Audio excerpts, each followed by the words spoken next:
Hello, happy Tuesday. We are on day 2 of Wallace D. Wattles, The Science of Getting Rich. We are on day 2, chapter 2. We left off yesterday. We read chapter 1. We're starting a new playlist for 2025. I did this book a couple years ago, I believe. But let's dive into chapter 2. There is a science of getting rich. There is a science of getting rich. It is an exact science, like algebra or arithmetic, There are certain laws which govern the process of acquiring riches. Once you learn and obey these laws, you will automatically become a member of that select group of people who live the secret, and you will get rich with mathematical certainty. You know, this book is what inspired Rhonda Byrne to do the movie and the book, The Secret.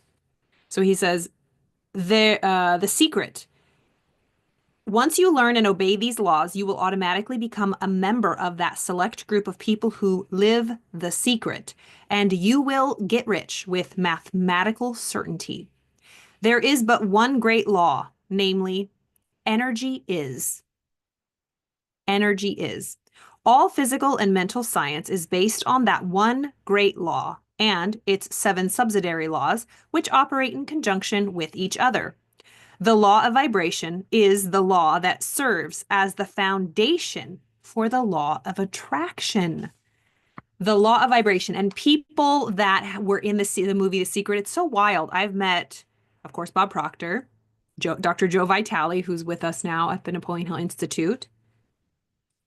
Mike Dooley, he was guest starring on one of the events we did at the Napoleon Hill Institute. Marie Diamond, she was at one of David Meltzer's masterminds, who he is the chairman of the Napoleon Hill Institute. So Bob, Dr. Joe.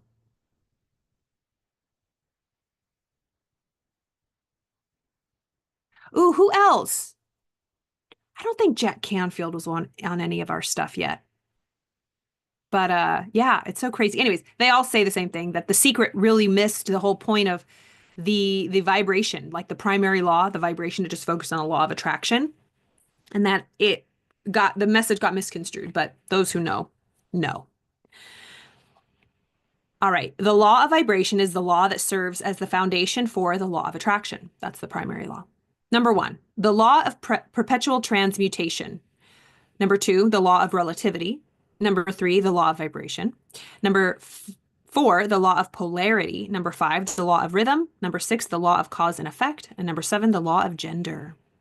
The best definition of the natural laws seem to be that it is the uniform and orderly method of the omnipotent God. So those are the 7 laws of the universe, according to Wallace D. Wattles and many other people. Unlike any other form of animal life that has been created, we were given the power of choice or free will. Along with this power came certain responsibilities.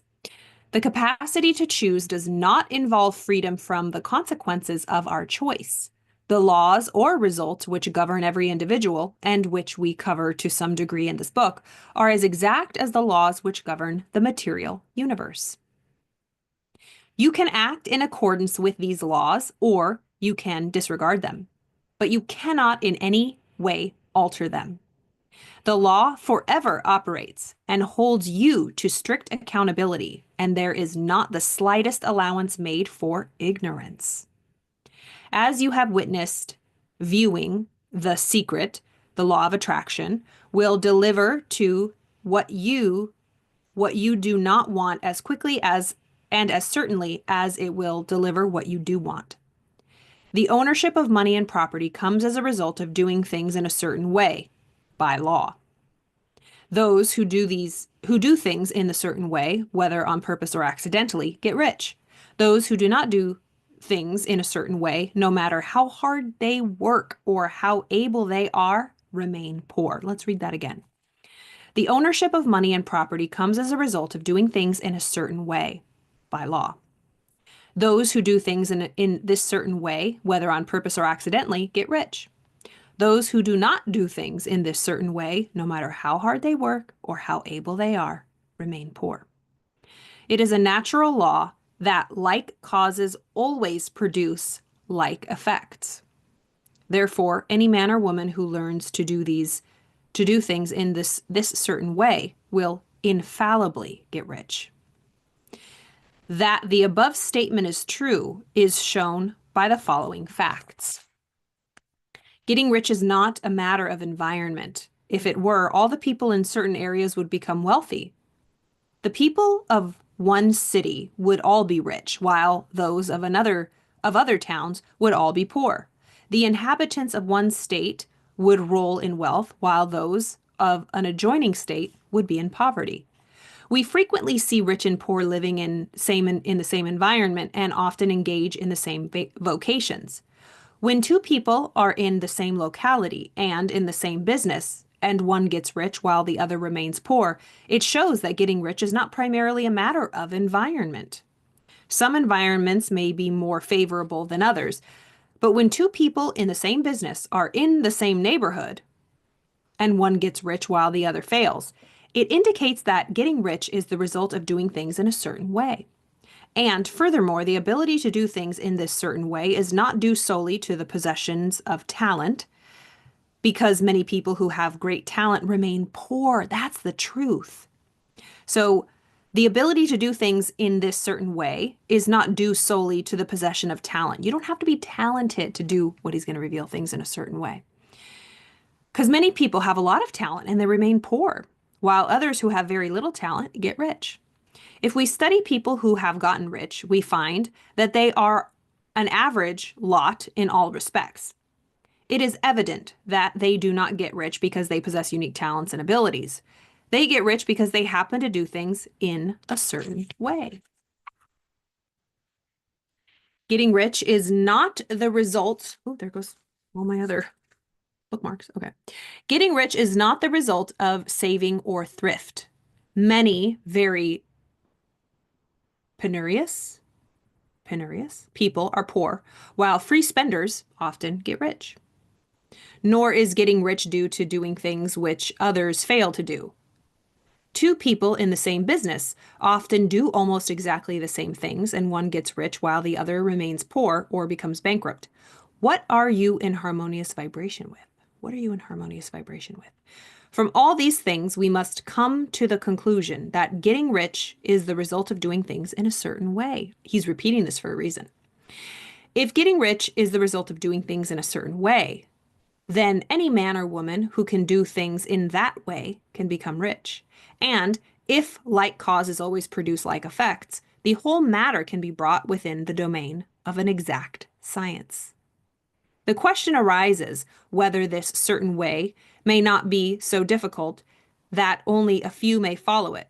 As we have seen, this cannot be true so far as natural ability is concerned. Talented people get rich, and blockheads get rich. Intellectually brilliant people get rich, and very stupid people get rich. Physically strong people get rich, and weak and sickly people get rich. Some degree of ability to think and understand is, of course, essential. But insofar as natural ability is concerned, any man or woman who has sense enough to read and understand these words can certainly get rich. Although we have seen that it is not a matter of environment, location does not count for something. Location does count for something. One would not go to the heart of the Sahara and expect to do successful business. Getting rich involves the necessity of dealing with people and of being where there are people to deal with. But that is about as far as environment matters. And I was going to say, these days, he's talking about being in environments where you can make money. We can all make money from our homes, from the internet now. This is before the internet age. So environment really doesn't matter these days either. Even when, when it comes to people auditioning, most people think, oh, I have to move to Los Angeles or New York. It's like people do a lot of casting online now. You can live anywhere. Of course, you have to have an agent and like a mailing address in certain places, but you can send in your auditions via mostly digital these days. And then, of course, you can fly in for the further down things, but you don't have to be in a place anymore these days. It's a virtual world, y'all. So getting rich involves the necessity of dealing with people and of being where there are people to deal with. But that is about as far as environment matters. If anything else in your town, if anybody else in your town can get rich, so can you. If anybody else in your state can get rich, so can you. Again, it is not a matter of choosing some particular business or profession. People get rich in every business and in every profession, while their next door neighbors in the same vocation remain in poverty. I'm going to put a pin in that right there. We're almost done. Just a couple more pages. So we'll have two parts we'll probably split these chapters into 2 readings to make them quick and palatable and easy to listen to. But also, I'm going to go on a walk. All right, y'all. I hope you have a beautiful day. I hope you enjoyed that. Little ASMR. All right, y'all. Have a beautiful evening. I will see you mañana.